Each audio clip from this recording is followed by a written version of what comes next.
How to deal with wandering affections as a woman. That's what we're talking about. And there are certain things that we do as women, all of us, including myself. Today we're going to find out if that's healthy or not right here on our Relationship Friday. And Amos Kevin Annan is a life coach who's joined us. But before that, let's talk about our special assignments, our special projects that was launched together with the First Lady yesterday. Save a child, save a mother. And may I say that Amos Kevin Annan and his family, his wife and beautiful daughters, they've given us a donation. Here it is. Thank you. Like you should give. Okay, let me present it. On behalf of Evelyn, Jesua, and Efrie, I present this to Charlie Steve, are you not taking a picture? Save a child, save a mother. Yeah, we should take a picture and I will give it to the First Lady. I want to invite all my friends, pastors, church leaders, religious bodies to also contribute something so that we save a child as we save mothers. Thank you so Kudos. much. Thank you. Thank you. On behalf of the First Lady and the Multimedia Group, we received this donation. Should I mention the amount? You can. Of 500 Ghana cedis from That's you, our widow's mite. Amos Kevin Annan, and your family. May God give you plenty more of what you've given. Thank you. Thank you so much. We could do so much for our nation. Yeah. All right, so we will give you the numbers in a bit. We've got a mobile money account as well. That's easier for like everybody else. So instead of just mentioning the numbers, we're just going to put it on the screen so that we can all contribute.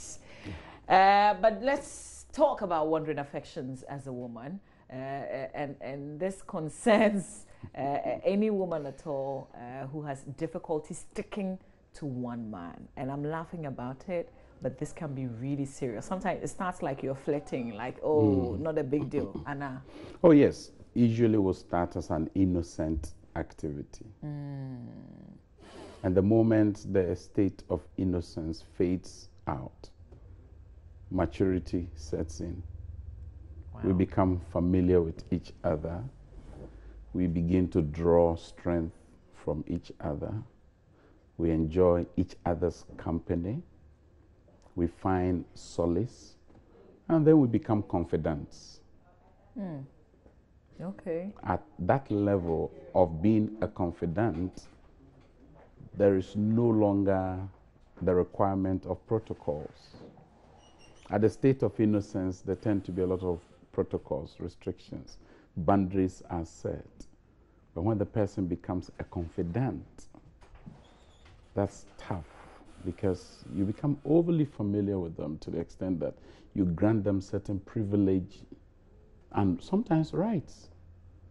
But what's wrong with this? Is it because you probably would have a partner sitting somewhere? What normally happens is this, that wandering affections dislocates you from your primary commitment.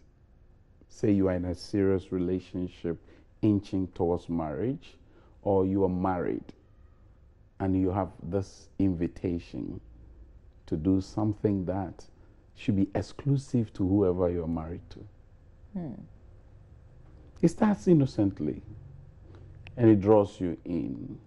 Many men, for instance, will not see the threat until it is overwhelming.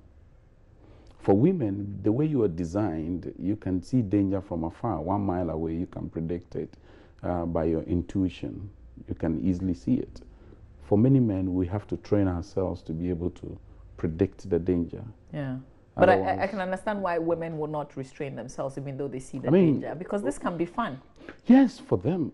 For those women, so there are two categories. There are women who have become victims of other persons' wandering affections. And then there are women who Denise Charles calls the vultures. These are the ones who prey upon you, get your attention, and for them it's a thrilling encounter. They give you the chills and the thrills, and for them it's a power game. It shows how powerful they are. Some can even dare you. They would dare you. I mean, A friend of mine shared a story of two students having a conversation, and one person said that this man of God, I'm going to make him fall. And this was a lecturer. I mean, when he stood in front of them giving lectures, she was not paying attention to the content, but he was looking at the container in front of her. And how she can make the container fall. Exactly. And then she boldly makes this declaration that I'm going to make this man fall. And this is a man who is a pastor and a lecturer. Wow, that's like a game. You see? And her friend retorted and said, don't you know he's a man of God? He said, oh, I know how to get him. Wow. And those women who fall into the bracket of vultures, they know how to get you. But do they get you to keep you? They don't get you to keep you, because for them, it's a certain feeling of a good factor that comes to them. That feel-good factor comes to them, and they are fait accompli. My project is accomplished, and I'm okay. So that kind of is a deviant construct, actually. It's a deviant construct. There's a version that they call the Casanova. I mean, they are players. They just play on the keyboards of your emotions. They give you, some do so to get money. Others do so because they have low self-esteem. Others do so because they are hurt. They've been through cyclical disappointments, and they think the only way to gain that strength back is to visit mayhem on men, and regardless of who you are. And usually they prefer the married men because they consider they consider them experienced. Is it also possible that a woman may want to do it just to test the fact that, oh, she's still in the game, or, you know, she's still pretty?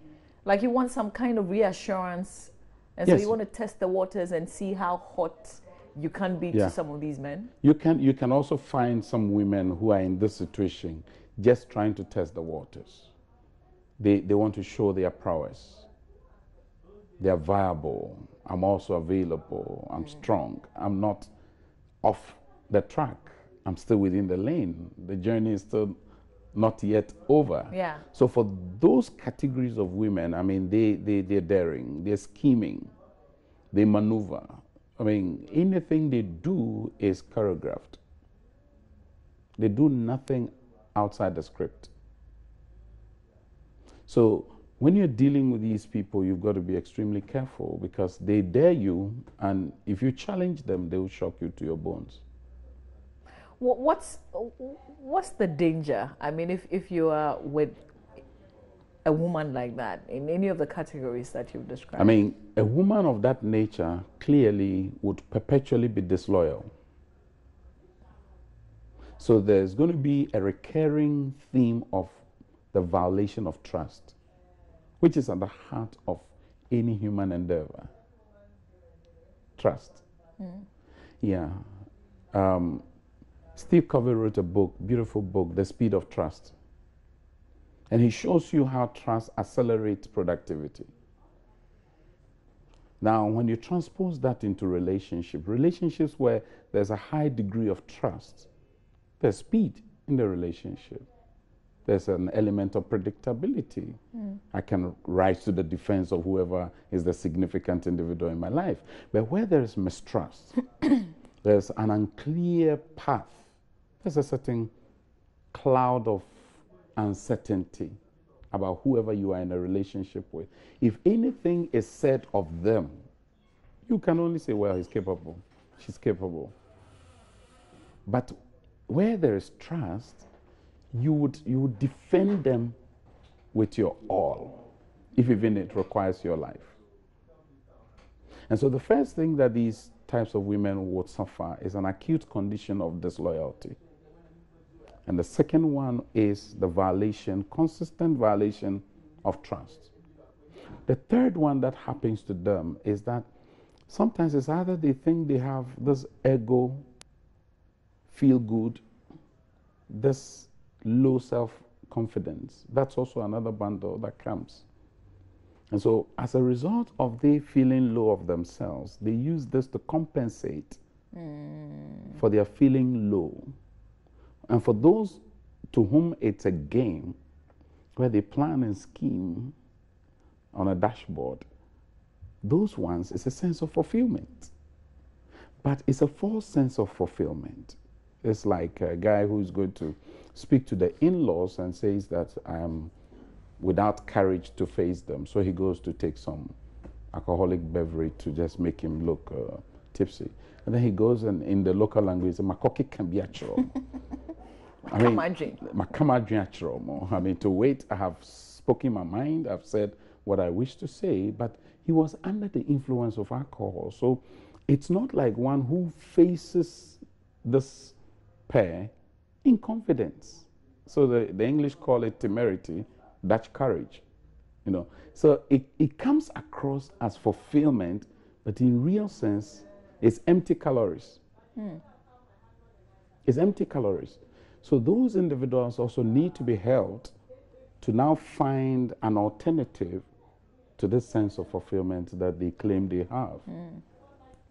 For those who are mischievous and it's more of a test the waters kind of scenario. I'll bring him down. I'll bring him down. Yeah, I'll show him empty the container. Just give me 2 days. Give it 2 days. And for those, it's a boast. Yeah. Because that's a power game. Unfortunately, there is a faulty narrative now that makes them feel that I am a powerful woman. So it is synonymous to empowerment.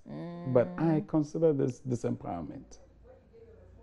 Because you see, you may be getting your way, getting all the things you think you're getting, but it's a false sense of power. It's not real power. It's like a guy who takes his gun, and I call those guys suffering from Pampana syndrome. I think when we turn our attention to the men later, we would go into details on this Pampana syndrome. And it is so sad to see people go into this self-destructive mode. Because it's self-destructive. It's empty calories. And because it's empty calories, you have no benefit at the end of it. Except that you don't see the end. You don't see the end from the beginning. Now. I mean, we are humans and therefore cannot see the end from the beginning. Only God, the Creator, sees the end from the beginning. And therefore, we rely on God's guidance and His mercy to help us to journey smoothly to the end. So you may have started off in this manner, but you could always break free from them. How do you, I mean, because I'm looking at, and this is the scenario. This is actually a typical case what of we have wandering affection. In our wall is this, and that's not a daughter. That's somebody that's and somebody her man, thinking she's got all the attention, but right behind her. So the lady in your company is not the one you are craving for. Yeah, he's craving for something, but he is in the company of another. Is it possible that who he is with, very close to him, he loves her? Well, it's possible to love two people, but you should not express the love at the same level. How? Let me show you. I'm married to my wife, but I love you, Mama V. Thank you. Why do I love you? I love you for the things you stand for, the agenda you're pushing, the commitment you show. But I cannot love you the same way I love my wife. There are some things exclusive to my wife. But there are some things I can generously share with other women. Are there people who twist the two? Unfortunately, we are finding a situation where people are in a state of dilemma because they are actually appropriating the same levels of love. So he would say, or she would say, I'm in love with two women and I'm doing the same things with them and I'm confused. You would always find yourself confused. Because you are not made and designed to reflect it that way. For instance, a father loves the daughters. But can you love your daughters the same way you love your wife? It's not possible. I love my mother. I can't love my mother the way I love my wife. There will be some difference. And which difference must be properly measured so that you don't get yourself into a state of dilemma or at a crossroad. And oftentimes you would find these situations being good friends. Good friends. Say the lady's good friend is also catching the eye of the guy. I've had countless of those stories told me. Somebody who comes to keep the house when you are out on a journey. I was in one school, a young lady asked me, is marriage necessary today? 16-year-old girl asked me this question. Is marriage necessary today? Necessary today. That's a serious question. It's a serious question. And given my background, I looked at her and I thought, okay, I will answer generally because it was a junior high school setting. So this was a class? It was a whole school. Oh, I was to do something on adolescent sexuality and the challenges that comes with it and how to manage it. So she asked this question. But I took particular interest in her. So after the session, I accosted her and we had a chat. Then she told me the reason behind her question. She first found her father in bed with her mother's closest friend. Oh, gosh. That was the first incident. And the way it happened, it was horrible. She left her proprietor's book at home and she was asked to go and bring it back. So she went to the proprietor's driver, but the father who left home far much earlier than all of them was back. His car was still in the yard. So she goes to her room, picks the book and climbs upstairs to go and say bye-bye to daddy, only to find these two adults mating. She screams the dad's name, shut the door, comes down, join the vehicle, back to school. Distraught. 2 weeks after this incident, this young lady, 16 years, caught the mother kissing one of her father's best friends. Oh, gosh. It wasn't like a peg or a goodbye gesture, but a kiss. The light had gone out, so the man was leaving, and in the yard, they were in an embrace kissing. And this young lady stood in the balcony and saw them. Unfortunately for them, the light came back. Now, when I sat with this 16-year-old girl, I had to struggle to retain my tears. Did any of them address what she had seen? She has not raised the issue with both parents, but she's struggling with it and asking herself questions. Hence her question, is marriage necessary today? So these parents have sown a seed unknowingly to them in their daughter's heart. And for her lifetime, she was going to wrestle with this issue until she came into contact with me. What's the point? Yeah. Because both of you are married. And the sad thing is that all four persons in the scenario are all married people. You sit with singles who are in the office. A married man engages them in a conversation so intimate, so intense about how their wives are not meeting their needs. Sexually, emotionally, psychologically, respect-wise, whatever. And then this young lady, out of sympathy, what is known as a sympathy bad, responds to this person, and she becomes a victim. How does she And she's caught in a web where she now wants to sympathize with this man by being there. How do you call yourself a victim when you knew very well from the beginning that this guy is married? You see, the thing is this, that he's engaging in a conversation. You see, women are conversational in nature. Okay? The summary is the ears and skin. So many of the men who are very mischievous and know how to play the cards well tend to be great conversationalists, tend to be very touchy with you. Yeah. When a man gets into your skin, as it were, through these media, many women will be vulnerable, including those who are serious and principled. It's true. Where, for instance, she's in a union where she's being starved of conversation. Somebody engages you in a conversation. And all of a sudden, sometimes you wake up in the morning, you're looking forward to a WhatsApp from them. Yeah. You're looking forward to reading from them. You want to hear them. You're happy to go back to the office because you see them. You're excited, you meet them. You want to sign off, and it's like, I want to hear you before. And so if for 2 days you haven't heard from this person, you can notice a withdrawal effect on you. It impacts you. And women being the kind who are emotionally high in terms of their response rate compared to men, need to be extremely careful who gets into your emotional space and creates that warmth, that friendship, what the French call camaraderie, It gives you a sense of safety. And that's where a woman is most vulnerable, because the moment you sense that you are safe in the arms of this individual, whose arms you have no business being there, you're vulnerable. You can pray all the prayer you know, you can bind as much as you care, you can lose, you can do whatever, uproot, as the terminologies go today, and it won't work, because the person you're dealing with has something you're craving for. And for as long as the person fits into your template of the ideal, you would be vulnerable. How about that woman who says, I know what I'm doing is not right, I've tried to stop, but it's not working?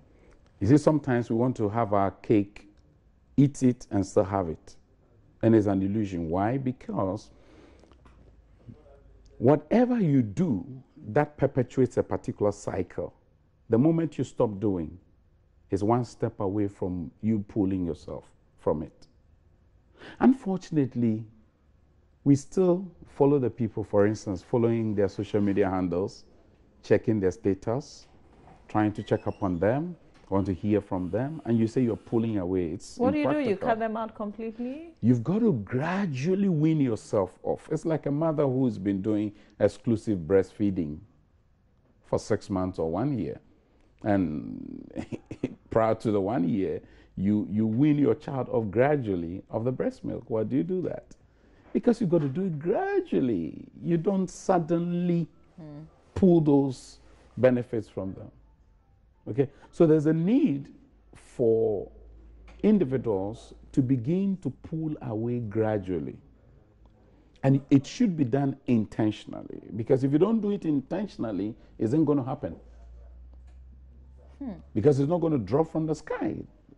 Pardon me, but it's elusive to think that it will just happen by itself. Because the relationship moves from the innocent into the state where you become familiar and then you grow in what you're doing. Now you want to reverse it. The things that have made you so familiar with the individual are the very things that will cage you and keep you there. So you've got to begin to deny yourself those things. Otherwise, it's too idealistic to want to wish that it will happen. It's not going to happen. What if you're doing it only because you want to get over what either your husband or the person you are with? I mean, you don't want to be like a nagging wife. So you're getting, even though in your mind it's not going to go any further, you're just enjoying it because it helps you overcome the challenges that you have. And you can't confront it because you'll be tagged as nagging and you'll be pushing him away. So let me just do this, enjoy it. For as long as it is to your benefit and not benefiting the other party, it's exploitative. It's exploitative. Because see, exploitative relationships are very pervasive in the land. Because for me, this is me and what I want. Okay, what if the other person is also equally enjoying it okay, like that? So they acquiesce what you're doing. So he's married, I am married. And he or she is acquiescing what you're pushing. We both have situations at home. We're not sleeping with each other, but we have deep conversations and we're enjoying it. Yes. That adjective is very important. Deep conversations.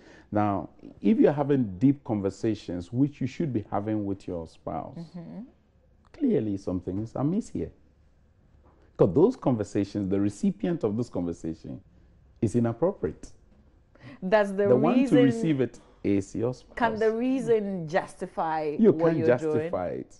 You see, for as long as you are in a state where you are wandering off what is rightly someone's own, this person you consider significant, you consider a spouse. Everybody dreads the possibility of sharing one person with another. Everybody, male, female. It is only those who have designed and trained their mind and their emotions through what we call learned behavioral patterns to accept things, for instance, like spousal swapping. I was in the SADC region. Spousal swapping. I was in the SADC region, one of the countries there. I won't mention the particular one, and they had this thing they call BRI. And I was shocked to my bones. I was a guest of. They actually do real exchange? I mean, real exchange. People packed the boots, came to the event with the intention to swap. And you could see people moving. And I was like, I know they swap children. No. I'm telling you, there's spousal swapping. Oh, wow. People are swapping spouses for weekend, for a week, for a month, and they lose it big time. Because, see, we are not meant to be that way. We are not designed to function that way. Wow. And then it becomes something that they do for fun. Then it becomes a new norm. Because, you see, when abnormal becomes normal, normal is boring. Yeah. And so the abnormal gives you a thrill, gives you a chill, gives you this hype. You're excited. You have all your adrenaline flowing through your system. So we've got to be careful what we are turning into a new norm. Yeah. How do you win yourself, the scenario that I painted, how do you win yourself out of that? You see, for instance, you know what draws you to this person, and you know what isolates you from your significant person or your spouse. If it is the way he's harshly treating you, the way he's not complimenting you, the way he's not giving you attention, which is a big issue for women, the way he does not talk to you to feel affirmed. If these are lacking, you need to first bring it to your spouse's attention, because that's what gives you the vulnerability. For as long as you're not addressing it, you would outsource that. What if, you know, you don't find him attractive any longer? He doesn't bring you up. He doesn't, I mean, you don't feel anything. But the moment you start talking to this other person, you know, even if it's via phone, you kind of feel alive. You see, you're training your feelings. You're training your brain. Yeah? Your brain is adjusting. You know, so certain words then create a certain connotative effect on you. Okay. So words then generate what they call, words have meanings, and meanings are in the people. Ordinarily, your spouse will say, I miss you, and won't tickle you. Yeah. But a person says, I miss you, and all of a sudden you have goosebumps all over. It tells you that your brain gradually is adjusting. And you're training the brain? You're training the brain, because then it becomes deliberate at a point. So when you get home, now what you're going to do is that try as your significant person or spouse would do, you become numb because you chose to be numb. It's happening, especially when you talk about issues of bedroom. There are spouses who enter with a mind that if even he touches me or she touches me, I won't respond. Why would they do that? Because they have to tune, because it is said that every action, the grandparent of every action is the thought, the idea, the mindset. That's why mindsets are huge. Because if I get into a relationship with a mindset that says, I'm here, but I'm not committed to you only, it's dangerous, because from day one I've fought it. Amazing. You will get invitations, others very explicit, others not too explicit but implied. But you have a duty to yourself to set limitations, the extent to which you can go, what is called boundaries.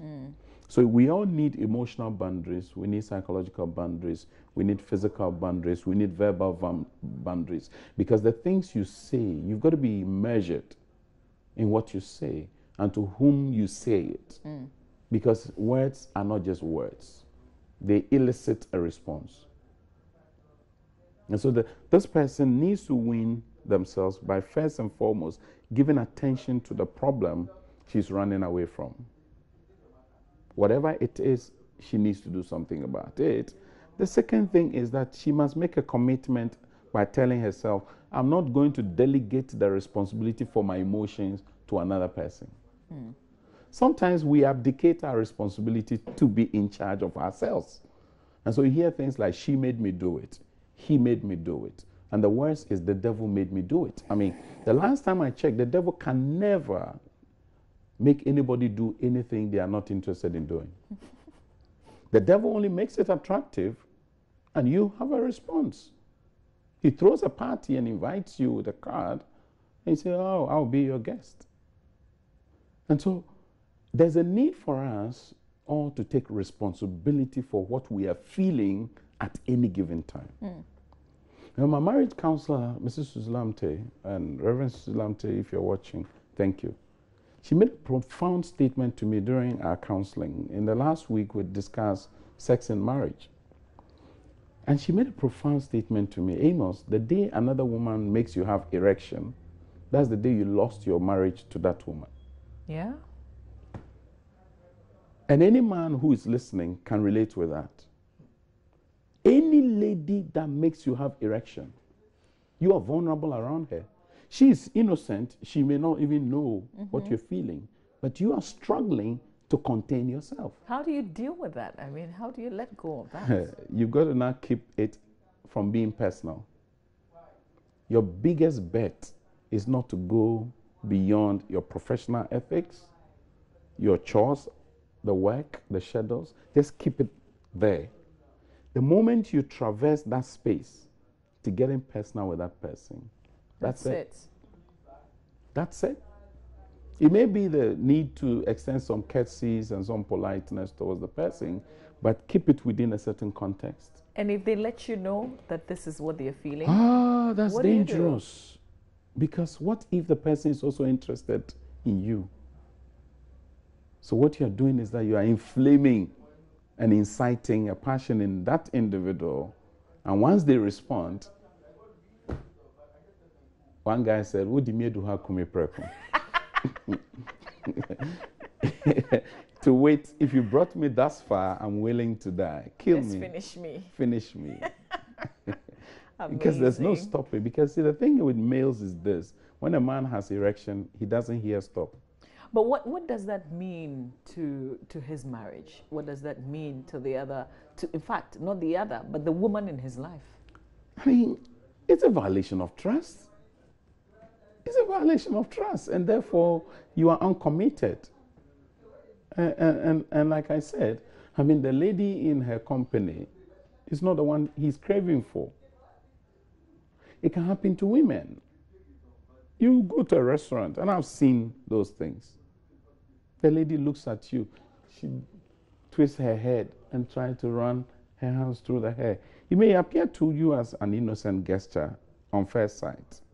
But then the lady looks at you piercingly, and you see her stroking her thighs, and sometimes you see they lower their lower cut already, just to show a certain flesh.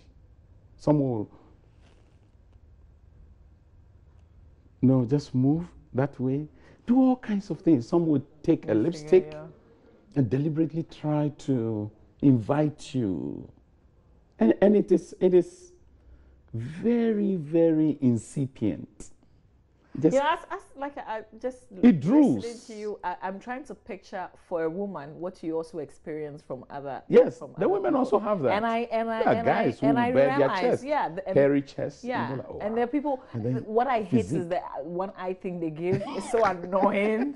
They give the eye, eh? Yeah, you know. And some of them, and I've sat in restaurants. You see a young lady, sometimes an elderly woman. She's sitting there. You can see she's looking for company. Those who are bold will just come and sit next to you. Hi, are you alone? Can I sit with you? And you have been invited to a conversation you are not interested in. So what do? You have to truncate it as quickly as possible because those individuals know exactly their game plan. But because you don't know their game plan, you are susceptible to them. I mean, it's not everybody who will show those tendencies who really means evil, but you must perpetually be on guard. And one of my statements is this: in God I trust. Every human being, including myself, I monitor. No, it's important. Clarify your doubts. Is it possible that somebody like that in a restaurant would also innocently come and sit by you? Perhaps Innocently, Because, it's possible. That's why I said they may be innocent, but you can the take it on. conversation may end Yeah, with. the trajectory of the conversation will So determine can I the have end. your number? Can I have your Let's number? do this again sometime. You exchange. Even though we didn't plan Let's this. do it again. Can we plan something? That's an invitation to a landmine. Yeah, I mean, when you look at the when you look at the landmines in Vietnam, you can understand what it is you're going to have. Soon you're going to have your legs taken off. So there's a need for us all. I mean, you don't second guess people.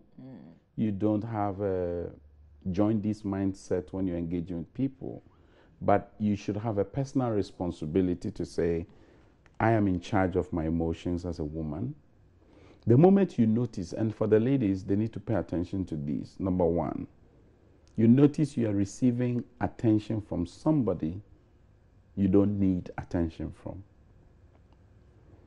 And there's a possibility you are being starved of attention in your significant relationship or your marriage. You've got to watch that attention. Secondly, the moment you notice you're getting attracted to somebody as a lady, and which attraction is not innocent, you're struggling to compose yourself right around that individual, you must watch that. Thirdly, a person who gets into your life and they are so affectionate with you, they from time to time will say, I miss you. They're good givers. Good givers. You call them and say, oh, I was just thinking about you, and you called. These things, not all of them are innocent. Gradually, for a woman, you begin to feel that, oh, I'm important to this person. I mean a lot to him. The fourth one, when you're receiving affirmation or praise or validation from someone, it is very easy for you to begin to get attached to this fellow, which attachments will now make it difficult for you to take them out of your mind. Yeah. And when you're struggling to take somebody out of your mind who has no business being on your mind, you must pay attention to same, because pretty soon what is going to happen is this: in your heart, you'll be craving for them. You'll be clamoring for their company. You'll be wishing to be around them. You'll be wishing to hear from them. You'll be wishing to see them. You'll be wishing to read from them. This is real, you know. I mean, that's the gradual slip. And it's what I call a slippery slope. It's like being on a polished surface filled with soapy water, and you'll be giving skating shoes when you have lost balance and you've been asked to ride on without a crash helmet. You are in deep trouble. So you start having what they call heart affair. It's affair in your heart. And it can happen. I read a book, I mean, since many... It happens. It happens. I read a book of a lady who was a married woman and was having an affair with 5 men. Now, this woman, you see, when a woman, it was through her, I read a lot of writings by women about women than I do about men, because I'm a man. And 75% of the people I sit in counseling are females, post-tertiary females. So I can see a lot of deep insights. She says that when a woman is having an affair in the heart, it's even more difficult than that of the affair in the mind. For many men, yes, it's in the mind and then in the body. But for women at the heart level, because it's deep, women take a long time to put you in the chambers of their heart. And when they put you in the chambers of their heart, taking you out is an uphill task. And sometimes it's still a flint with an ex who predated your current relationship or marriage. And so people are having once-off contacts. And that one-off contact is more than 1 year contact with your spouse.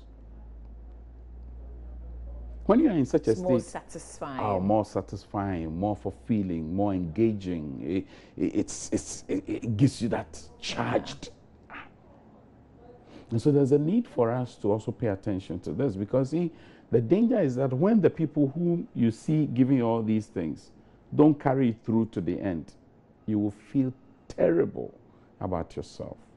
Let's invite people to join us in this conversation. You can give us a call now, 0302-211-6910, 0302-211-6910. And this is our conversation. Ladies, the men are welcome to join as well. But everything you've talked about, everything we've talked about, I know that every woman experiences one or the other. Yeah. This lives with us. We go through it. And I think that we talk about red flags in relationships, and it's usually, before you enter into marriage. Yeah. But I think even within the marriage itself, you can also look at some of these red flags, and these are red flags for me. Because sometimes people are really nice. Oh yeah, you know, people will say, "Oh, I was just going to buy lunch, and I thought I'll get you lunch." And gradually, like, they're becoming really nice, and you're also beginning to like them because it looks like they know you. So what you need to do is to separate "I like you" from "I love you," and "I love you" from "I'm longing for you." Let's speak to Timothy. Timothy Abeyere is in Wale Wale, and he joins us. Good morning to you, Timo. Hello. Hi, Timothy. Good morning. Good morning, Mama Z. Yes, Timo. Thank you for joining us. Thank you. Let's hear you. I only want to contribute to your nice program earlier this morning. Please do. And by the way, good morning to Mr. Anna. Yes, good morning, Tim. Please, let's say you've left your ex, and this ex of yours is now married, and she keeps on calling you that probably he wants to check on you, what are you doing, and that kind of thing. So, considering those kind of attitudes from her, can it definitely lead to something you are not expecting, probably coming back to her as your lover? Okay, we'll give it attention. All right, thank you, Timothy. Nelson Ajamai is in Tamale, and we'll speak to him now. Good morning, Nelson. Yeah, hello. Hi, how are you? By the grace of God. Fantastic. Let's hear you. Mama Z, I miss you so much. Oh, I missed you too. Anyway, I want to contribute to the program. Please do. Yes. Yes. Okay, Nelson, are you okay? Yes, I'm listening. All right. I'm talking, yeah. Okay, sure. Yes. I'm saying that in life, yes, I'm okay. I'm enjoying the program. Okay, Nelson, this is what we're going to do. You have to turn down the volume on your television sets. Oh, okay. And let's speak through the phone. Oh, okay. All right, cool. Please go ahead. Yes, I've done that. Thank you. Yes. When we talk about marriage, there are certain stages of marriage. We have about 5 stages of marriage. We have the infantile stage, we have the baby stage, we have the adolescent, we have the maturity, and so these type of stages, there is one we call adolescent stage.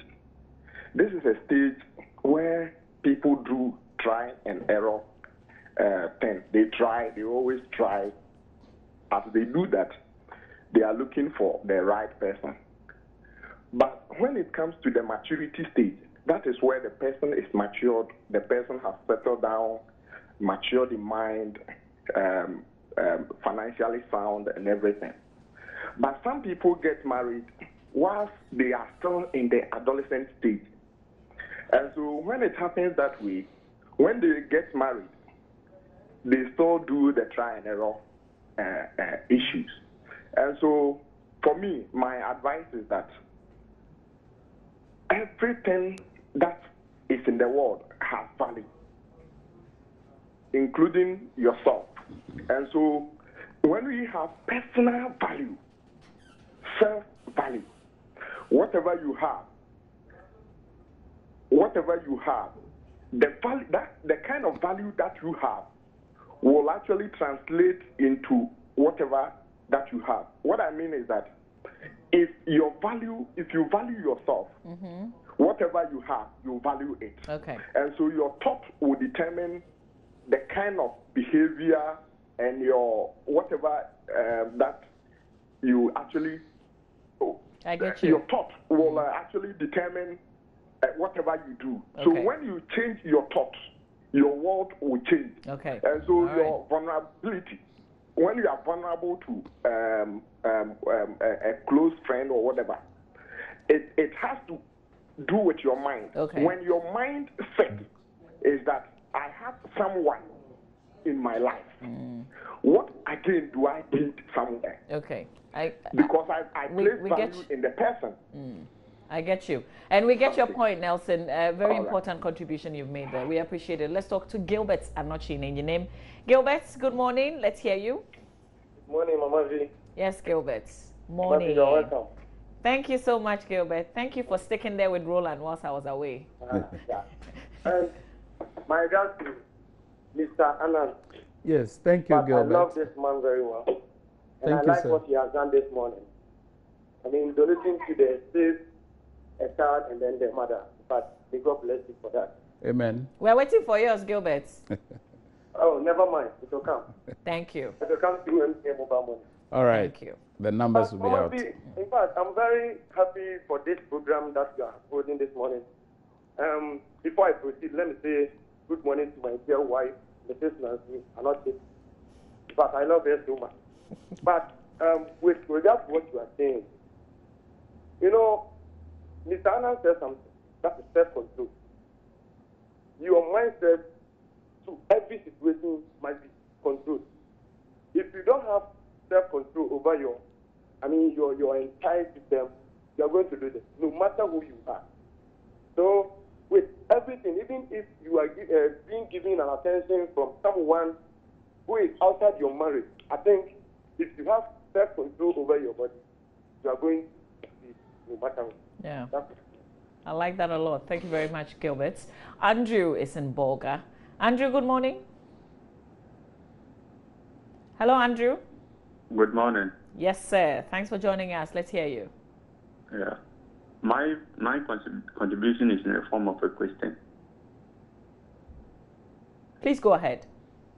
Yeah, I wanted to find out, like, let's say you are in a relationship and it happens that one mistakenly cheats on the other and you end up getting married. Is it possible that it might continue, or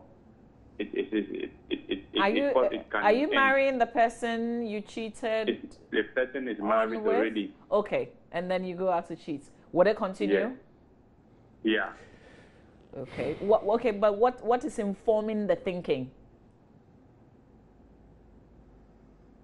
Hello, Andrew? Yeah, I'm with you. Yeah, my question is, why are you suspecting that it could happen? Why are you afraid that it may happen? Not afraid per se, but just a little education. I just want Okay. a little education. All right, I hear you, Andrew. Thank you. We'll come to that. Let's speak to Alex. Alex is in Tamale. Good morning, Alex. Good morning. Yes, Alex. Let's hear you. Yes, I'm enjoying the conversation, particularly the gentleman, Mr. Anani. I want to ask her whether where families like polygamous families, somebody is married to 3, 4 wives, how exactly are the women, how would they be scaling towards the man? Because 1/3 or over 5, what kind of love is being shared among them? Is it that he has decided to put some of them around for company and loved one, or how does a man that as a man? I want to understand this seriously, because it is something like I can say this with certainty. In my own family, my father married about 10. How was he able to handle the 10? Is it with proper love or just wanting children? I want to know. Can I ask you a personal question based on what you've said? Yeah. Your mother was what number? My mother was number 3. Okay. How do you think, as a son or as a child, how did you think she exhibited that love that your father was giving her? As a child, I would not be able to actually understand. But now, Hello, Alex? yes, Yes. the difficulty is I will not be able to determine, because until now I'm hearing what Okay. Mr. Anani is making a Yeah. very critical issues about it. I think it's very important to. My point is, understand. did your mother give you any indication that she wasn't Unfulfilled. getting love, she wasn't fulfilled? Thank you. You know, that is an issue of course, you wouldn't be able to know. Okay, Right? Because I we get were you. all around. Our mother is, I mean, Yeah. the senior woman is in charge of all of it. So how will you know? Yeah, I get Yeah. you, Alex. Yeah. It's a very difficult question, but we'll see. Thank you very much, Alex. I see where you're going with this. Okay, so I think it's a good time for you to begin to tackle the things that have come before Now, you. let me start with Alexis on. Yeah. It is said that the African man is intractably polygamous. Now, I don't know how true that is, but it's become a statement that is in the minds of people who would use that as a basis to become polygamous. So they follow a tradition that those who do it for a religious reason. I am not competent to speak to the religious Sometimes issues. it's a culture as well. Others, yes, those are the traditional ones. It's cultural and traditional. Then others also do it as a result of the figures that are thrown out. Yeah. That there are more women, man. 6 or 8 women to one man. So it becomes mercy being extended. We need help. Now, if somebody is marrying you out of mercy, I'm not too sure the extent of the commitment. I'm not too sure. Because they will still need heavy doses of mercy in order to stay with you as a spouse. And grace. Exactly. So to that extent, that's what I would say. And then looking at Andrew, whether cheating can become cyclical. Indeed, it can become cyclical. But there are people who are in monogamous affairs. They are with just one person aside their spouse. And they have this repeated. That's like a full relationship. Exactly. As well. Yes. So there are those who go for multiple individuals, but there are others who stay with one only. Side chick. Permanent side Yeah. chick. But you can always break the cycle. You can always break the cycle. You must show that you have a commitment and willingness to break the cycle. Now, I must say that if you cheat in a union, gaining back trust is not a miraculous event. It's a process. You have to now begin to reassure whoever you are in a relationship or marriage with. And then also put in practical steps that demonstrates that you are moving away from that. Over the weekend, I was at the couples retreat, and there was a beautiful story shared of a man who cheated. And now, instead of going out alone, he went in the company of his daughter as a checkmate. Okay. If the wife was unavailable, he would rather go with his daughter so that he doesn't do anything. But my question is, for how long can you have these persons policing you? Because there's also affair in the mind. There's virtual affair. Because today we live at two planes, the visible plane and the virtual plane. And people may not visibly be engaging in any amorous relationship with others, but through the virtual world, they may be doing that. How do you manage that? Your spouse is not going to be there. So you yourself must now take responsibility and ownership of your own decisions, your own choices, and relational activities. The team was also asking whether you can still hang around with your ex. Or if they're calling to check If up they are on calling you, what to are you check up on you. doing? How are you? That kind of stuff. That gesture may look innocent, may actually be innocent, may start off innocent. But what is the level of sustainability of that? You see, when a relationship becomes romantic or sexual, and you want to reverse it into a platonic relationship, it's a nightmare. Because there will be memory recalls, there will be flashbacks, there will be sometimes subtle commentaries that are run that takes you back If you've pulled a tooth before, you notice that anytime your tongue rolled, it went into the cavity. So ES factors can be distractive. They can distract you. So you are better off keeping an arm's length relationship with those individuals. If they are buried, let them not turn into a ghost. They will haunt you. They will haunt you. Yeah. I mean, I remember those days we were watching movies like Haunted House and stuff, and we could not go and sleep. Dracula, and, you know, all these dead stories, and you could not sleep. So if you don't want to have nightmares in your relationship, please endeavor. Your ex is not your enemy, but be careful you don't make them your friend either. Okay. You can be friendly towards them, but don't make them your friend, because friends influence friends. Friends listen to friends. Friends confide in friends. Friends hurt you to heal you. So be friendly towards them. Don't hate them. Don't destroy them. Unfortunately, people take to social media to destroy exes. Yeah. Splashing all kinds of images and stuff to them and about them, and it's not good at all. If you have ES factor, please endeavor to give it attention and deal with it. And I'm sure that we would have contributed to ensuring that we build strong relationships and stable marriages. Last time, people were asking for any resource they could read.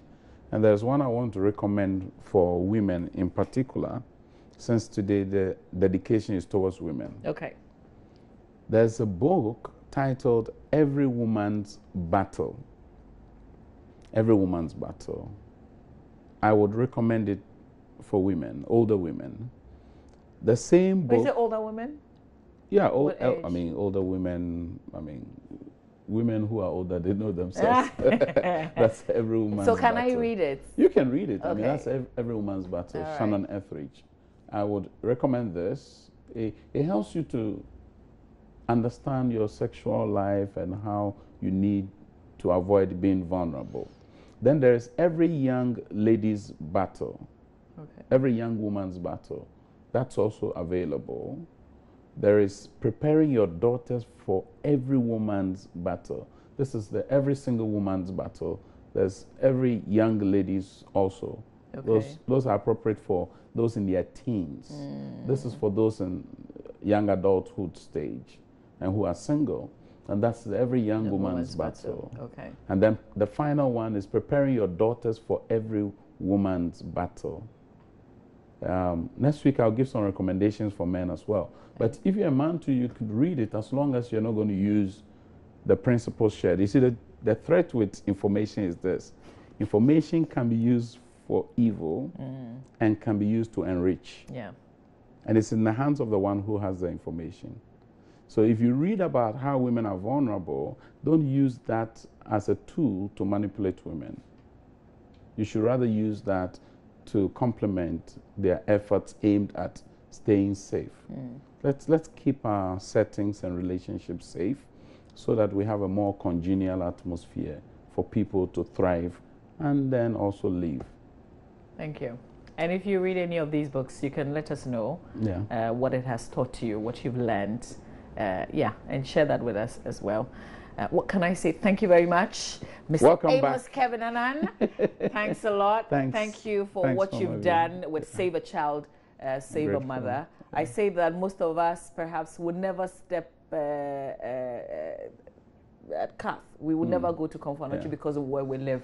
But you never know which of your relatives. We are interrelated. It may not even be your relative, but We're the actually fact that interrelated. you are helping another human being, that means a lot, because you never know. Those children coming out of the mother and baby unit, you never know where they could end up someday.